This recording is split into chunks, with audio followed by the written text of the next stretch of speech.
Hello and welcome to Friday's programme. I'm John T. Messer. And I'm Ellie Louise Ringe. Coming up tonight between now and 6:30.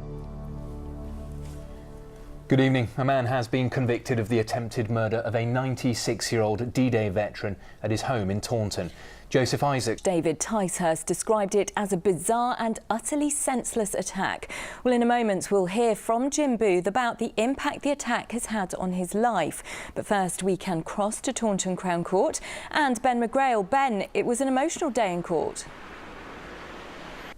Well, the ITV News continues with the national and international stories at 6:30, including more on that story. Here's Charlene White with the details.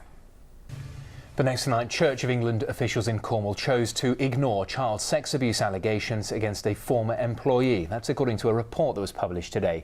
Jeremy Dowling was jailed in 2015 for the sexual abuse of a number of boys from the 1950s to the 1970s. A case review by the Diocese of Truro says it failed to hold its own investigation despite successive senior clergy being made aware of allegations involving Mr Dowling. Kathy Wardle reports. To other news in the region now, and traffic officers will be patrolling the A30 in Cornwall this bank holiday as part of a trial. Firefighters in Newton Abbot have praised the actions of a teenager who helped raise the alarm after spotting a fire in the town. A young woman being treated in a mental health unit 150 miles away from her Axminster home has been transferred to Exeter after her story was featured on our programme. Jess Fox. Now, there's still plenty more to come on this evening's programme before 6:30, including.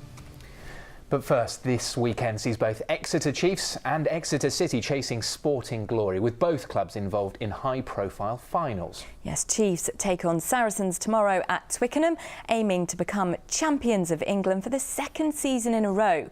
Then on Monday, City face Coventry at Wembley in the League Two playoff final. Well, in a moment, we'll cross to course, and this is a repeat of the setup last year.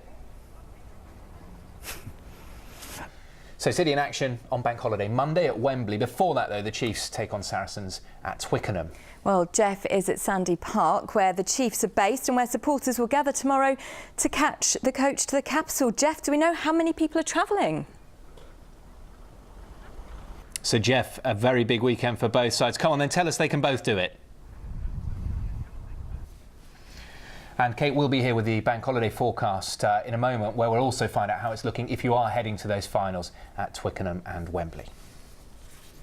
Well, next tonight, the Prince of Wales visited Dorset today, making his first appearance in the West Country since last weekend's royal wedding. Yes, Prince Charles visited Bridport before moving on to Poundbury. That's where Bob Cruz is for us this evening.